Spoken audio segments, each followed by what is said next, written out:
Hello everyone, कैसे हैं आप सब।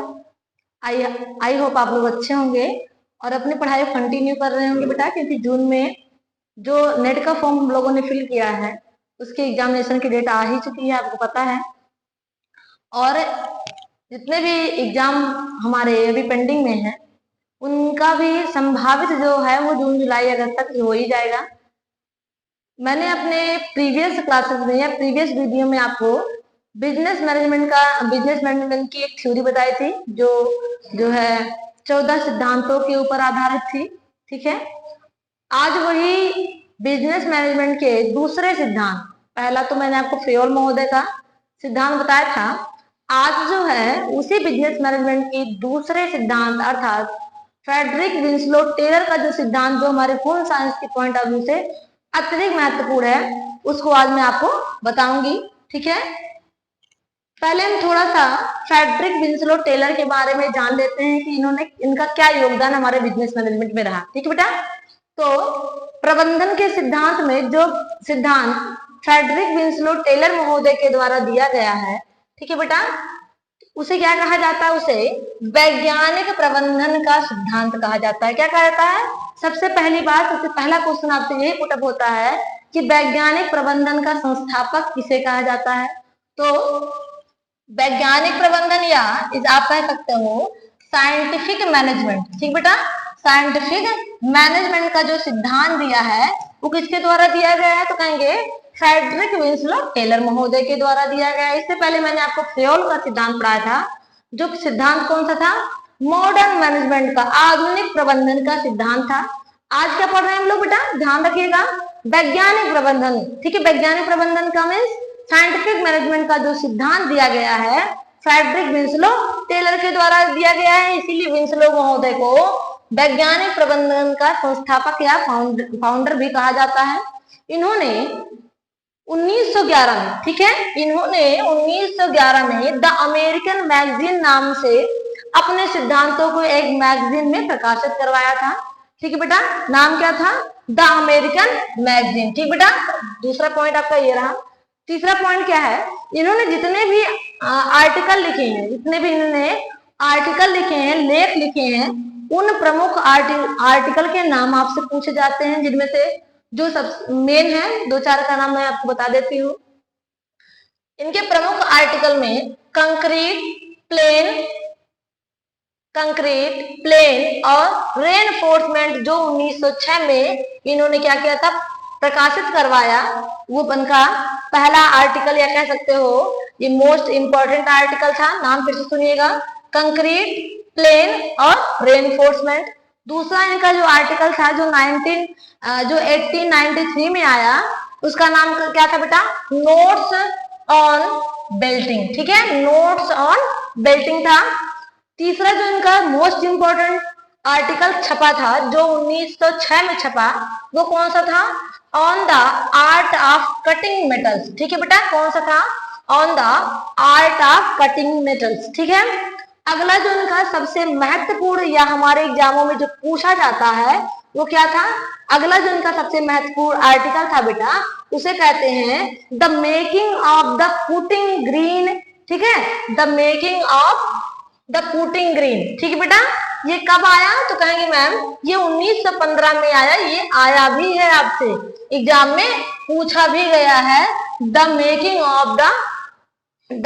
Of a putting green. ठीक है, तो the making of a putting green और notes of belting, on the art of cutting metals, ये जितने भी आर्टिकल लिखे गए हैं ये किसके द्वारा लिखे गए हैं बेटा, ये फ्रेडरिक विंसलो टेलर के द्वारा लिखे गए हैं साइंटिफिक मैनेजमेंट सिद्धांत के अंतर्गत। ठीक है, तो ये मैंने कुछ आर्टिकल का नाम बता दिया।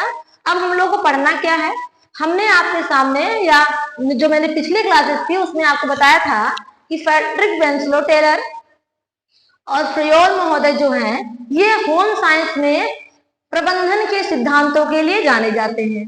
ठीक, तो अब हमें क्या पढ़ना है, जो विंसलो टेलर महोदय हैं, फ्रेडरिक विंसलो टेलर महोदय हैं, इन्होंने प्रबंधन के क्षेत्र में अपने कौन से सिद्धांत दिए, तो प्रबंधन के क्षेत्र में फ्रेडरिक विंसलो टेलर जो है, जिन्हें हम क्या कहते हैं, जिन्हें हम वैज्ञानिक प्रबंधन का जनक कहा जाता है, फाउंडर ऑफ साइंटिफिक मैनेजमेंट कहा जाता है, ठीक है, उन्होंने क्या किया है, साइंटिफिक मैनेजमेंट थ्योरी दी है।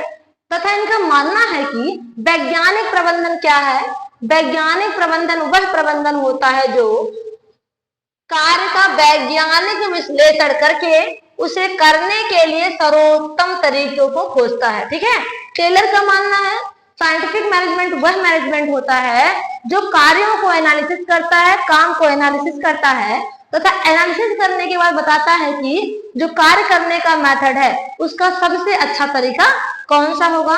ठीक है, इनके सिद्धांत का मानना है कि जो भी कार्य, ठीक है, जो भी कार्य किया जा रहा है, ठीक, जो भी कार्य किया जा रहा है प्रबंधन के क्षेत्र में वो पारंपरिक दृष्टिकोण पर ना आधारित हो, यानी कि ट्रेडिशनल अप्रोच पर ना आधारित हो, बल्कि कैसा होना चाहिए, वो ट्रेडिशनल यानी पारंपरिक दृष्टिकोण को त्याग करके उसके स्थानों पर वैज्ञानिक दृष्टिकोण को अपनाना चाहिए। ठीक है, यानी कि जो हमारे पूर्वज, हमारे माता पिता या जो हमारे पीढ़ियों के द्वारा प्रबंधन के क्षेत्रों में जिन जिन विधियों, जिन जिन टेक्निक का उपयोग किया जा रहा था उनको ना मान करके हम अपने समय की बचत, अपने धन की बचत या अपने संसाधनों की बचत करने के लिए एक वैज्ञानिक दृष्टिकोण को अपनाएं। ठीक है, जिसका संग्रह इन्होंने वैज्ञानिक प्रबंधन सिद्धांतों के द्वारा जो है किया है। ठीक है बेटा, तो इतनी बातें आई होप आप लोगों को समझ में आ गई होंगी। ठीक, क्या क्या हमको याद रखना है इस जो है सिद्धांत में, सबसे पहले याद रखना है इनके द्वारा कौन कौन से आर्टिकल कब कब प्रस्तुत किए गए, या सबसे पहला पॉइंट जो बनता है कि साइंटिफिक मैनेजमेंट थ्योरी किसके द्वारा प्रस्तुत की गई। ठीक बेटा, तो मैंने आपको बताया, इन्होंने कहा कि प्रबंधन वह चीज होती है, वैज्ञानिक प्रबंधन उस प्रबंधन को कहेंगे जिनमें पारंपरिक दृष्टिकोणों को ना अपना करके बल्कि जो नवीन दृष्टिकोण है, जो वैज्ञानिक परिप्रेक्ष्य के जो है वैज्ञानिक परिप्रेक्ष्य के ऊपर रखे गए हैं, ऐसे दृष्टिकोणों को अपनाना चाहिए, जिनका पूर्ण संग्रह इन्होंने अपने सिद्धांत साइंटिफिक मैनेजमेंट थ्योरी के द्वारा किया है। इन्होंने अपने साइंटिफिक मैनेजमेंट सिद्धांत में जो है 4 प्रकार के सिद्धांत प्रस्तुत किए हैं। जो पहला सिद्धांत है बेटा, उसे क्या कहा जाता है, उसे कहा जाता है science not rules of thumb, अर्थात प्रबंधन में अंगूठे के नियम के बजाय जो नियम हम अपनाएं वो विज्ञान के ऊपर बेस होना चाहिए। ठीक है बेटा, अंगूठे का नियम का तात्पर्य अर्थात जो हमारे परिपाटी में चला आ रहा है, जो हमारे पारंपरिक रूप से प्रबंधन के क्षेत्रों में सिद्धांत चले आ रहे हैं, ऐसे चीजों को ना अपना करके बल्कि जो कैसा रहे, जो वैज्ञानिक दृष्टिकोण से जो है सर्वमान्य रहे उसको अपनाना चाहिए। इससे होगा क्या, इससे ये होगा, इससे क्या होगा, जितने भी हमारे मजदूर वर्ग हैं, ठीक है, जितने भी हमारे कार्यकर्ता हैं उनके कार्यों में क्या होगी, इफिशिएंसी बढ़ जाएगी, उनके कार्यों में दक्षता बढ़ जाएगी। ठीक है बेटा, ये पहला उनका रूल्स हो गया, science not rules of thumb, अर्थात प्रबंधन अंगूठे का नियम नहीं है बल्कि ये क्या है, ये वैज्ञानिक नियम होना चाहिए। इससे ट्रेडिशनल जो है, जो पारंपरिक तरीके हैं उनका उपयोग ना करते हुए हम अपने इफिशिएंसी, अपनी दक्षता, अपने प्रोडक्शन को बढ़ाने के लिए साइंस बेस्ड मटेरियल का और साइंस बेस्ड टेक्निक का उपयोग करें। ठीक है, ये पहला सिद्धांत उनका हो गया। दूसरा सिद्धांत इनका कहता है कि हार्मोनी नॉट डिस्कॉर्ड, यानी कि सद्भाव की भावना होनी चाहिए ना कि क्लेश की भावना होनी चाहिए। इनके दूसरे सिद्धांत में क्या कहा गया है, हार्मोनी नॉट डिस्कॉर्ड। ठीक बेटा, इसका मतलब है जो हमारा प्रबंधक है और जो हमारे कार्यकर्ता हैं उनके अंदर जो रिलेशनशिप है वो बेहतर होनी चाहिए, ऐसी रिलेशनशिप नहीं होनी चाहिए जिससे क्या उत्पन्न हो, जिससे क्लेश उत्पन्न हो। ठीक है बेटा, इसीलिए टेलर ने इस सिद्धांत को मानसिक क्रांति की संज्ञा दी है। क्या कहा है कि जो ये सिद्धांत है वो कैसा सिद्धांत है, मानसिक क्रांति की बात इन्होंने इस सिद्धांत में कही है। इस सिद्धांत में इस बात पर जोर दिया जाता है कि जो प्रबंधक हमारा, जो प्रबंधन में प्रबंधक है और जो हमारे श्रमिक वर्ग हैं उनके बीच क्या होना चाहिए, उनके बीच, उन दोनों के बीच में सोचों की अदला बदली होनी चाहिए। यानी कि जो उनका थॉट है वो हम अपनी समस्याएं आपसे कहें और आप अपनी समस्याएं हमसे कहो, अर्थात जो प्रबंधक है और जो मजदूर वर्ग है या जो श्रमिक वर्ग है वो अपने प्रबंधक से खुल करके बात कर सके और उन दोनों की सोच में अदला बदली यानी कि उनकी थॉट को वो स्वीकार भी करे। ऐसा नहीं कि हर बार रिजेक्ट कर दिया जाए, ठीक है। तो ऐसा मैनेजमेंट होना चाहिए कि जिसमें क्या हो, सद्भाव की भावना पाई जाए, क्लेश की भावना ना पाई जाए। ये बात किसने कही है? टेलर महोदय ने कही है। तीसरा जो उन्होंने प्रिंसिपल, सबसे मोस्ट इंपॉर्टेंट प्रिंसिपल बताया है, वो क्या बताया है बेटा? कोऑपरेशन नॉट इंडिविजुअली, ठीक है, यानी कि सहयोग की भावना होनी चाहिए, ना कि व्यक्तिवाद होना चाहिए। जैसे हम लोगों ने फेयर में क्या पढ़ा था, है ना, स्प्रिट दी कॉर्प्स पढ़ा था, यानी संगठन में शक्ति होनी चाहिए। वही बात इन्होंने भी कही है, कॉपरेशन नॉट इंडिविजुअलिज्म, ठीक है, सहयोग की भावना होनी चाहिए, ना कि व्यक्तिवाद होना चाहिए। अर्थात यह सिद्धांत मानता है कि यदि प्रतिस्पर्धा के सहयोग को, ठीक है, प्रतिस्पर्धा जो हमारे मार्केट में चल रही, जो हमारे बिजनेस में चल रही है, उसकी भावना को हमें स्थापित करना है तो क्या करना पड़ेगा? हमें श्रमिकों के बीच काम और जिम्मेदारियों का एक समान बंटवारा होना चाहिए, ठीक है। जो हमारा श्रमिक वर्ग है उसके पास काम और जो उसके ऊपर रिस्पॉन्सिबिलिटीज दी गई है, जो जिम्मेदारियां दी गई हैं, उसका इक्वल बंटवारा होना चाहिए। ऐसा नहीं होना चाहिए कि एक के ऊपर सभी काम थोप दिए जाए, दूसरा व्यक्ति फ्री घूमे, ठीक बेटा। तो ये बात किसने कही है?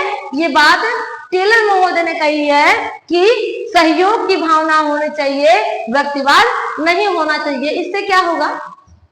इससे जो हमारा प्रबंधन होगा उसके बीच समानता की भावना, है ना, श्रमिकों के बीच सहयोग की भावना और आपसी जो द्वंद्व होगा वो क्या हो जाएगा? वो समाप्त हो जाएगा, जिस कारण जो हमारा प्रबंधन है वो पीक लेवल पर या उच्च लेवल पर पहुंच जाएगा।